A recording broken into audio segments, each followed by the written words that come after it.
Hey guys, it's Friday and it's past 3 a.m. over here on the East Coast, so that just means I watched the latest episode of WandaVision that just dropped today, and we're now at episode 3.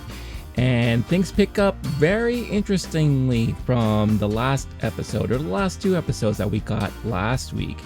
And what I will say is, if you haven't caught on to what this show's about yet, this is the episode that should do it for you. If this is something that is going to be of interest to you to further watch, because let's just say the Pandora's box has opened up slightly a little bit and the puzzles are starting to fall a little bit into place, and you can kind of see where this show is going, or at least what's kind of happening in this episode. So before I continue, just like last week, this is going to be a spoiler-filled recap and review. So if you haven't watched the episode yet, please pause, bookmark it, add it to a playlist, or save it for watching later, and then come back to it. And because the last thing I want to do is ruin anything for you guys, because I don't want you guys yelling at me and all that fun stuff that people get angry at over on YouTube comments and what have you. Let's just jump right into it. So we are now in what looks like the 60s, late 60s, maybe early 70s, and the sitcoms of that era, you could see heavily influenced this episode. Just the opening alone reminds me a lot of the Brady Bunch, Partridge Family, That Girl, Laverne and Shirley, what have you, you name it.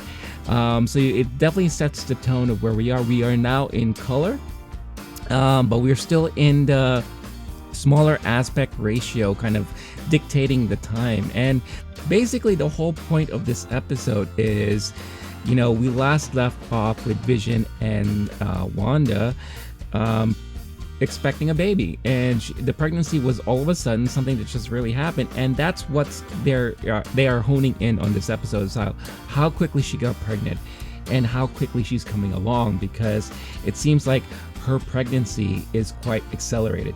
You get a visit by the doctor making sure everything's okay, and early in this episode, after all of that happened, you could kind of get a glimpse of there's still something completely wrong here.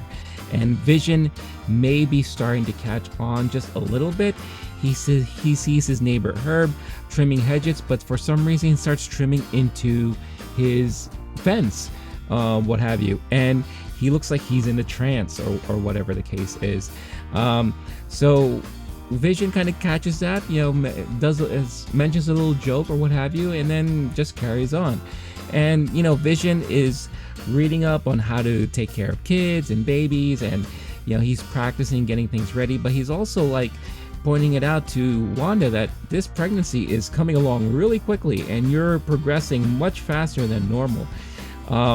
She's already about 4 months pregnant at the start of the episode, and as we continue, we get to see them fixing up the baby's room. They discuss about potential names or what have you like that.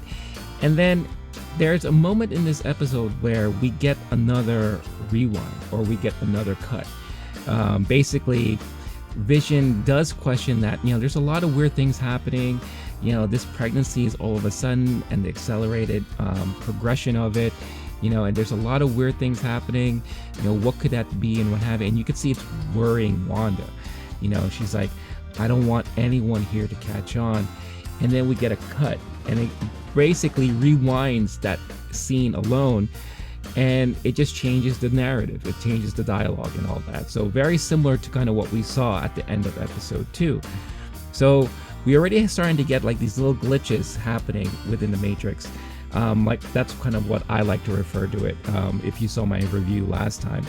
But we carry on, and again, Wanda's accelerated birth starts giving her contractions, and every time she gets these contractions, the environment around her changes, because she's very powerful. So I guess her emotions kind of evoke these weird changes. The kitchen starts, all the appliances start turning on. The faucet goes crazy. The lights go out in the neighborhood. Then all of a sudden it starts raining in the house. So they're trying to deal with all of this stuff. And Wanda is just at the point where she's about ready to burst and give birth. So Vision runs out and tries to catch up with the doctor, who the doctor mentioned he was on his way to Bermuda for a holiday. And then all of a sudden, Wanda gets a surprise visit from Geraldine. Geraldine is one of the ladies that she met during the creative committee in the previous episode. And, she mentions that her pipes burst and she needs a bucket. And Wanda is still trying to hide this pregnancy from everyone because, again, it's all of a sudden, right? Even though the episode takes place in a different era of sitcom, it literally feels like it's just been another day. So it's only been like 3 days, right? So Geraldine mentions something about work, and Wanda notices something weird walking around in the background, and for some reason there is a stork kind of just hanging out, appeared out of nowhere. Could this have been something that she conjured up during one of her contractions? We don't know. But in order to kind of not let Geraldine find out about this weird phenomenon, she invites Geraldine, sit down, discuss what happened to work, and I'm going to try to distract you from this crazy stork. Now, the weird thing about this stork is that you see her twice try to kind of vanish the stork out of existence, but the stork refuses to go away. So then it makes you kind of wonder and question, is this her doing, or is this something else? Is this a symbol of something else? So we really don't know. Wanda failed to fully distract Geraldine, but Geraldine never caught on to the stork. But then Geraldine mentioned that she got a promotion and she needs some office supplies, and she thought that they kept some of those extra supplies in the extra room. Runs into the room, finds out, oh my God, this is a baby's room, you're pregnant. And this is where the episode really starts turning, because now Wanda is giving birth. She's at the point where she cannot control her contractions anymore. Geraldine is there to help her out. Basically, you're gonna have to give birth now, and you're gonna have to do it, and you gotta be strong and all that stuff like that. And Wanda's afraid, she doesn't think she could do it, but then basically she pushes, and out comes out a baby boy. So now Vision was able to catch up with the doctor, ran back just in time to see her holding their son, and they're marveling at the son and all that kind of stuff. And they agreed on the same name, and everything seems to be all hunky-dory. And then she gets another contraction, and looks like we got another baby in the oven there. And it so turns out that she has another baby boy. Twins.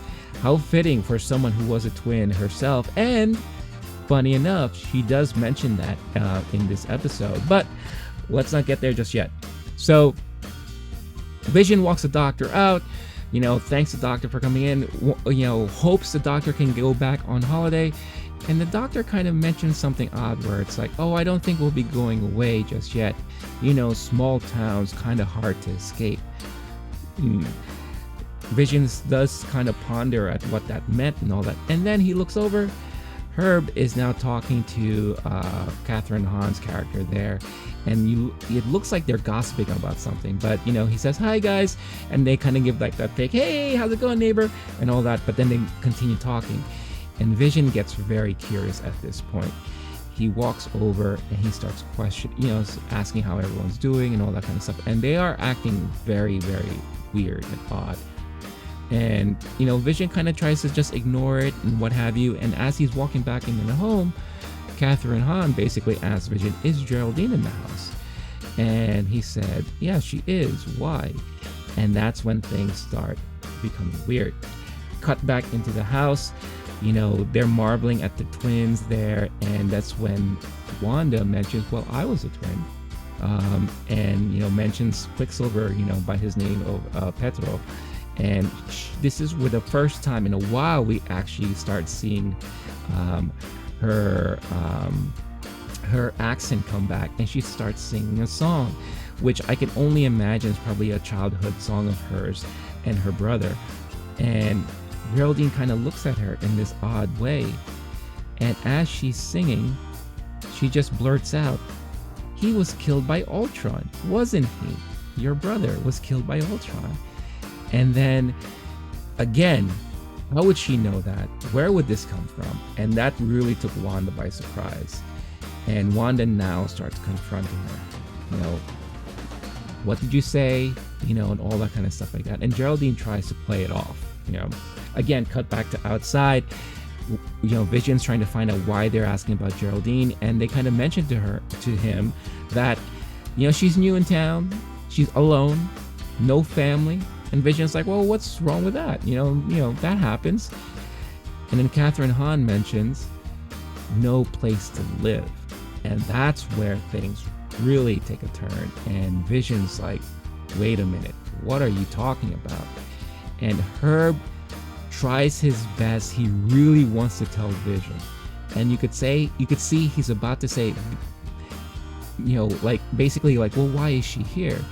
And Herb is like, well, it's because we are, and he can never get it out. And Catherine Hahn pleads with him, don't say anything, please don't. And they kind of try to change the subject, get back into their characters and be like, well, I gotta run off, you know, and, you know, catch you on the flip side and all that kind of stuff like that. So Vision is just like wondering, like, what's happening? Cut back to the house. Wanda is still confronting Geraldine. What did you say? You know, why did you say that? And Geraldine is just like, look, I don't want any trouble. And basically Wanda notices that her necklace has this little symbol on it, and it's the sword symbol. Once again, we get the sword symbol in this episode, just like we did in the previous 2 episodes. And Wanda starts asking about the symbol, like, what is that symbol? Where did you get that? You know, and, you know, basically like, you better tell me or you better talk. And then she's like, well, I think it's about time for you to leave. And Geraldine is pleading like, Wanda, please don't do this, and all that kind of stuff like that. You know, this is all happening while Vision is basically finding all this weird information from his neighbors. So as he's walking back into the house, we see Wanda in this kind of weird trance or mode, and just paying attention and focusing on the twins. Vision's like, where's Geraldine? And basically she's like, oh, she left, she had to go back home. And then that's when the episode starts changing, and then we pan out, and the aspect ratio goes back to the normal widescreen aspect ratio. So this only means that we're going back into the reality, the real reality, and we get to see outside of the town where they live. And then another kind of glitchy thing in the Matrix happens in the sky, and then boom, we see Geraldine shoot out and land violently on the grassy knoll there on the ground, and she is completely out of it. She looks like she's okay, but she's definitely out of it. So basically she got teleported out of Wanda and Vision's reality. And all of a sudden she gets surrounded by helicopters and cars, and you could see that there's like an encampment there, like an army base. And then it pans over to the entire scene, and then you could see the whole town is being covered in floodlights and all that, and it looks like there is this kind of protective barrier or what have you. And episode ends. So wherever Wanda is being protected by this barrier, whether or not it's her own creation or something that was created to surround her in, we still don't know. However, this town must mean something, or it must have already been predetermined or built, because the sign still remains outside of that border. Like, you know, you're coming into Westfield. I believe the name of the town is Westfield. You know, population blah blah blah, and you know, just like how you do when you travel state to state and all that, and you see the little welcome sign of like, welcome to New Jersey or what have you. So again, at the end of this episode, you kind of now start getting a glimpse of what is really happening here. I mean, there's still a whole lot of questions. And again, I am not so familiar with the comics. I know bits and pieces here. It does look like, from my limited knowledge, they are picking from some of the Vision storylines and the Scarlet Witch storylines, especially their one-offs that they had before. But again, we don't know. Again, everyone is assuming that she's creating this reality on her own. But obviously Sword is aware of it, and they're monitoring everything. They're trying to figure out what's happening, what is she doing, what is she trying to accomplish here. And if she didn't create it, they created this thing for her, right, in order to contain her for some whatever reason. Because let's face it, she is a weapon, right, and she is very, very dangerous. And because of the events that happened at the end of Endgame, and all that stuff like that, she could be a little bit unstable. So we don't know what's really happening here. But this is where things are really starting to get really interesting. And if you're wondering about the fake commercial, yes, they did have another fake commercial in the middle of the episode. Basically, it felt like a throwback to the whole, bathing and Calgon, take me away. It was kind of like one of those like, oh, you're having a rough day, soak in a bubble bath. And the name of the product was Hydra Soak. So again, another mention about Hydra in this episode. We still don't know how that's going to play out or what have you, but it very much reminded me of those old Calgon commercials and everything. So overall, very, very interesting episode. I will be honest though, I felt like in the beginning of the episode, and especially when they're trying to talk about the pregnancy and talking about the kid's name and all that stuff like that, I felt like a little bit of that carried on a bit too long. It really felt like they were giving you a real episode, a sitcom episode, just like what they did in the first episode. The second one kind of like, I felt like it kind of segregated some things and kind of like paced it out properly. But I still have to give kudos to these writers and the producers and cinematographers and all that stuff like that, because they are doing a really good job at keeping the pacing and the feel of these sitcoms at the times that they were in. I grew up watching the Brady Bunch. I watched a lot of the Partridge Family, Laverne and Shirley, That Girl, again, all through reruns. But this was something that I grew up watching, and it really put me in that mode. It really put me in that feeling that this is really where they are. Now, we didn't see a transition like we did in episode 2. We just had that eerie kind of finish there, but we are now getting a sense that Vision within this reality is starting to wonder and contemplate what really is happening here. And now we're also finding out that a lot of the people or their neighbors in the town that they live in is in on that something is off here, right? And they are being invaded or monitored or spied on by outside forces that they may or may not know. So as I mentioned in my previous review and recap, this is going to end up becoming really weird and dark, and you can kind of start seeing it really fully in this episode, and I'm really enjoying it. Like I said, in the beginning it was kind of weighing in on me a little bit, the whole sitcom-y feel and all that. There were moments where I did feel a little bored, to be honest with you.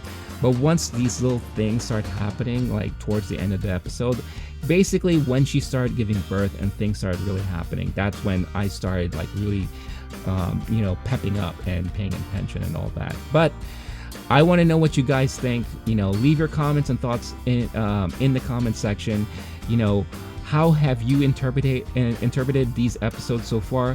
What do you guys think is happening? What do you guys think is really happening here? If any of you are really honed in on the comics and the lore and all that stuff like that, fill in the gaps, help me out. I love to hear what you guys think and all that.